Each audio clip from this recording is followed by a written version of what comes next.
À l'est de la République démocratique du Congo, vous découvrez une province d'une superficie de 59 631 km² avec une population estimée à 7 millions d'habitants. Le climat varie d'un territoire à un autre, soit tempéré, tropical et froid pour le relief des hautes altitudes, une province aux potentialités agro-pastorales, minières, touristiques, pour ne citer que cela. Il s'agit du Nord Kivu, avec Goma, son chef-lieu. Élu démocratiquement pour la deuxième législature, Carlin Nzanzuka Sivita va gagner la confiance de 28 députés provinciaux sur 48 à l'Assemblée provinciale. Vite, le gouverneur va se lancer sur les deux chantiers, la sécurité et le développement, à travers le besoin de infrastructures d'intérêt public.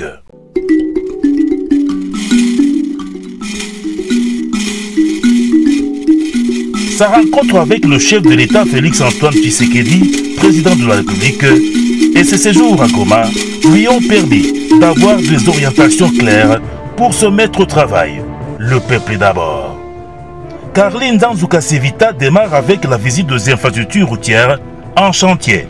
En ville de Goma, le financement est propre au gouvernement provincial dans le cadre du partenariat avec le gouvernement provincial signé avec les opérateurs économiques du secteur pétrolier. Nous allons avoir 12 km et demi dans la ville de Goma qui seront asphaltés par l'entreprise Socom et pour nous c'est une très grande satisfaction. L'avenue Lina Lucie au rond-point BDGL jusqu'au rond-point du parquet, une route d'une portée de 732 mètres et la largeur de 7 mètres, le quartier Le Volcan porte une nouvelle robe.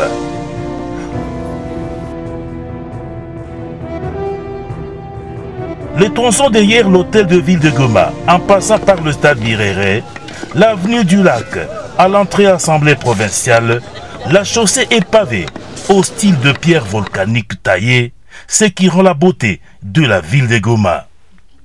La construction des collecteurs des dalles amovibles, allant du croisement avec les boulevards Kanyamouanga jusqu'au croisement avec le grand collecteur de Goma sur l'avenue du Port, ces ouvrages sont du gouvernement provincial du Nord Kivu.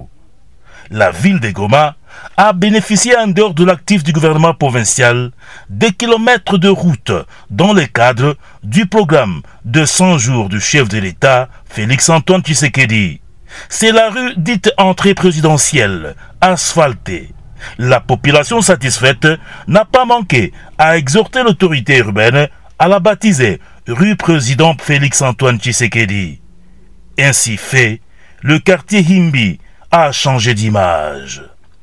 Carlin Nzanzuka Sivita est le responsable de l'entreprise Sokok, une entreprise qui exécute les travaux, ne cesse d'effectuer des visites d'inspection en vue de se rendre compte de l'évolution des travaux, mais plus la qualité du travail.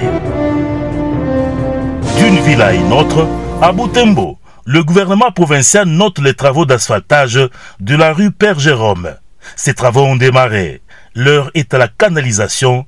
Cette rue est d'une utilité importante. Elle mène vers l'hôtel de ville de Butembo.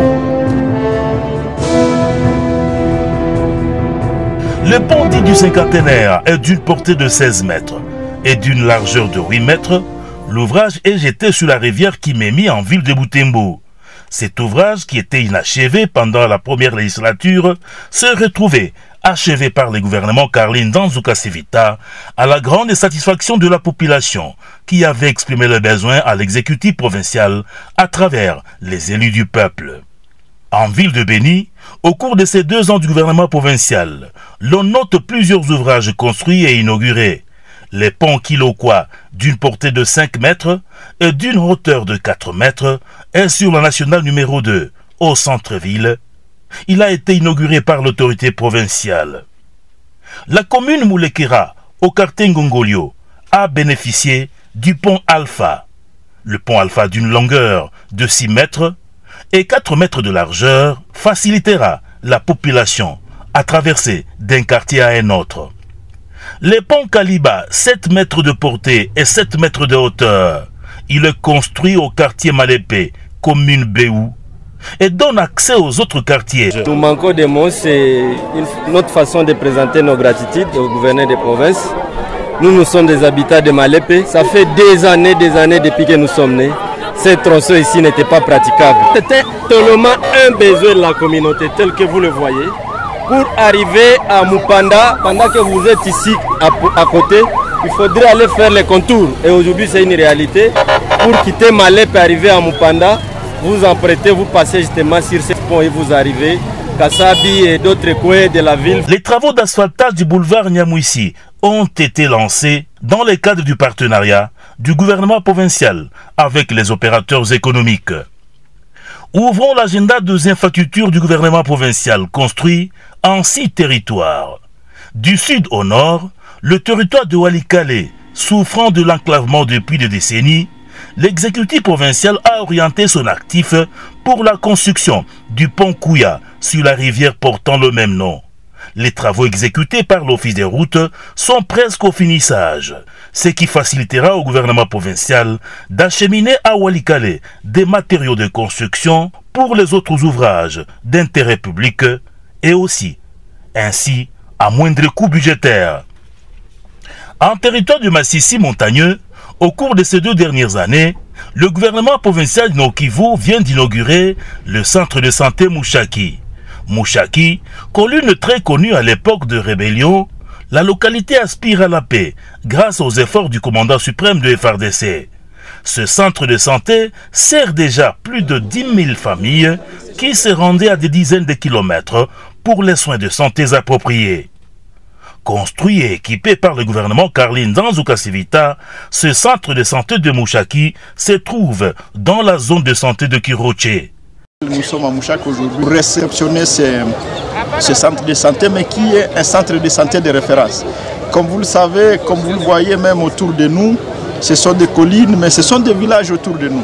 Et pour qu'il y ait une urgence, ici, il fallait partir à Kiroche. C'est la raison pour laquelle le médecin-chef de zone a souhaité que ce centre de santé soit un centre de santé de référence pour pallier à toutes ces difficultés de référer le malade au niveau de Kiroche. Nous allons continuer à appuyer les centres de santé dans le cadre de suivi de ces centres. Nous allons aussi, dans les perspectives budgétaires 2021, continuer à travailler avec la population du Nord Kivu, spécialement à celle de Massissi où nous sommes, pour d'autres ouvrages d'intérêt commun. Et c'est l'essence même de la redevabilité. C'est la vision du président de la République, parce qu'il nous demande, nous tous, de nous inscrire derrière sa vision, la philosophie de l'union sacrée. C'est une philosophie qui demande à tous les gestionnaires du secteur public de travailler dans la bonne gouvernance, mais aussi une gestion axée sur les résultats. Vous avez vu, à moins de 6 mois, nous avons réalisé beaucoup d'ouvrages et nous sommes en train de les remettre au service de la population. Nous allons garder le cap.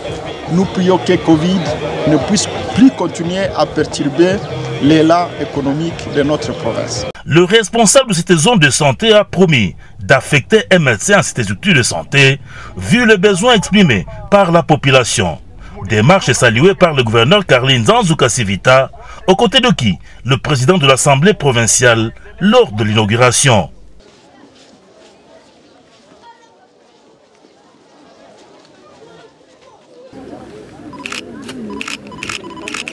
Territoire de Nyiragongo, au cours de ces 2 années d'âge de l'exécutif provincial, l'on note le centre de santé de Mounigui, qui est déjà opérationnel.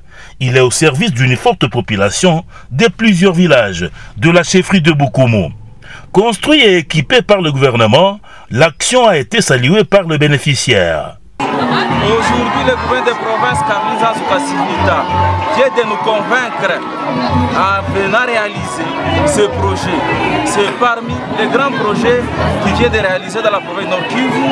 Et pour nous, avec toute la population, nous sommes très contents.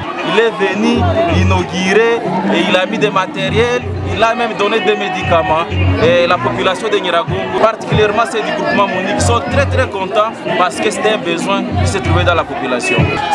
C'est une satisfaction totale de ma part de participer à cette cérémonie d'inauguration du centre de santé démonique et bien équipé.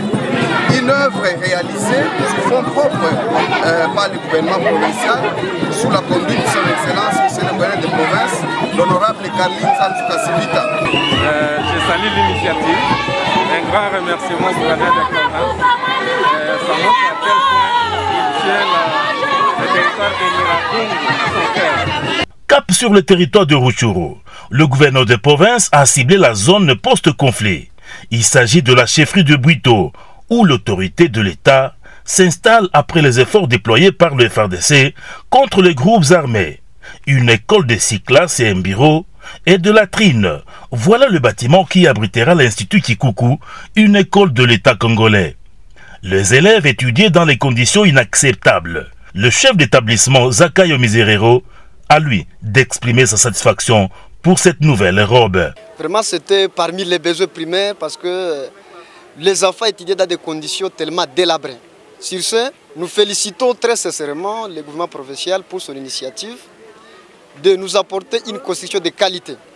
Parce qu'à partir de cette construction, les enfants vont étudier dans des conditions tellement favorables et ça pourra aussi permettre aux enseignants d'améliorer la qualité de l'enseignement. Vraiment, avec cette construction, nous sommes rassurés que les élèves vont étudier très bien, qu'il pleuve ou pas, ils vont toujours étudier et les enseignants vont faire leur mieux d'améliorer la qualité de leur enseignement. Dans notre école, il y a 230 élèves qui proviennent de différents coins. Il y en a ceux qui proviennent de Kiala, d'autres qui proviennent de Bwalanda, d'autres qui proviennent d'ici même à Kikuku.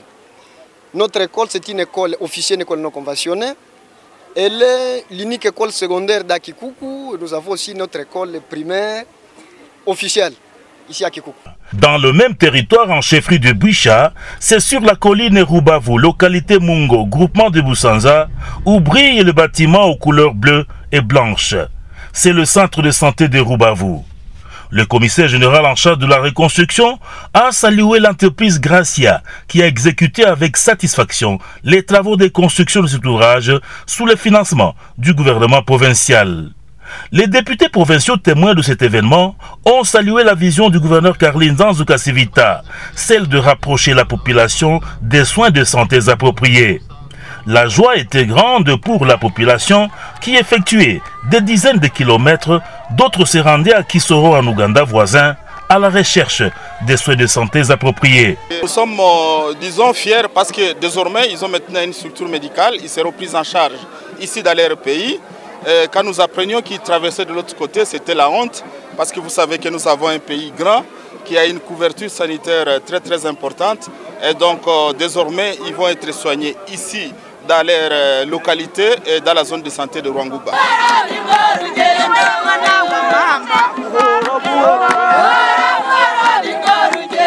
Rutshuru, rendons-nous dans la commune de Rutshuru, à Kiwanja. Le pont Kachemou est financé par l'exécutif provincial. Travaux exécutés par l'entreprise locale Akodir. D'une portée de 8 mètres et d'une largeur de 5 mètres, ce pont facilitera aux agriculteurs d'évacuer leurs produits agricoles vers le centre de consommation. En outre, il donne accès au centre de santé de Boutourandé dans la même commune. Du territoire de Rutshuru à Lubero, il n'y a qu'un seul pas. C'est là que le gouverneur de Nord-Kivu a répondu à la demande urgente de la population. La construction du pont d'Ira, jeté sur la rivière portant le même nom. Le travaux évolue bel et bien, comme le témoigne la population. Bouclons par le territoire de Beni. Au nord de la province, l'exécutif provincial note la construction provisoire du pont Houloulou sur l'axe Beni-Kassindi au PK55. Les travaux de construction du pont définitif sont exécutés par l'Office des routes sur le financement du gouvernement Jarret, Carline Nzanzu Kasivita et Marie Lumo Kaombo, gouverneur et vice-gouverneur du Nord-Kivu. Aux côtés de nos infrastructures construites pour l'intérêt public au Nord-Kivu, malgré le contexte particulier du Covid et de l'insécurité due aux groupes armés dans certains coins de la province, le gouverneur dote la police des engins roulants pour renforcer la sécurité. Une dizaine de jeeps Land Cruiser, telle est la dotation du gouvernement provincial à la police nationale congolaise, en ville comme à l'intérieur de la province. car les Nzanzuka Civita, dans le cadre du partenariat public-privé, viennent d'améliorer les conditions des transports en commun. La société provinciale de transport est opérationnelle à Goma. L'idéal est d'élargir cette volonté dans d'autres coins et d'instaurer la connexion de Goma avec d'autres villes. L'amélioration des conditions de travail des agents du gouvernement provincial est une priorité. Les transports en commun par les gros bus est effectif. Cet actif du gouverneur Karli Nzanzuka Civita rejoint la vision du chef de l'État Félix-Antoine Tshisekedi, celle d'améliorer les conditions de vie de la population à la base. Pour arriver au développement, il faut que les jeunes se désolidarisent avec les groupes armés. Ne cesse de prêcher le numéro 1 de la province lors de ses itinérances à l'intérieur de la province. Karli Nzanzuka Civita relaye le message du chef de l'État aux jeunes. Plus de 1000 combattants ont déposé les armes et sont cantonnés au centre de transit à Rumangabo et à Mubambiro, où le gouvernement provincial ne cesse de les assister en vivre et non vivre, en attendant le programme de démobilisation et réintégration initié par le chef de l'État, Félix-Antoine Tshisekedi. Très déterminé, car les Nzanzuka Civita, en dépit de la guerre des ADF et de l'insécurité due aux groupes armés locaux et étrangers, accompagnent les efforts du président de la République pour faire du Nord Kivu une province où il fait beau vivre.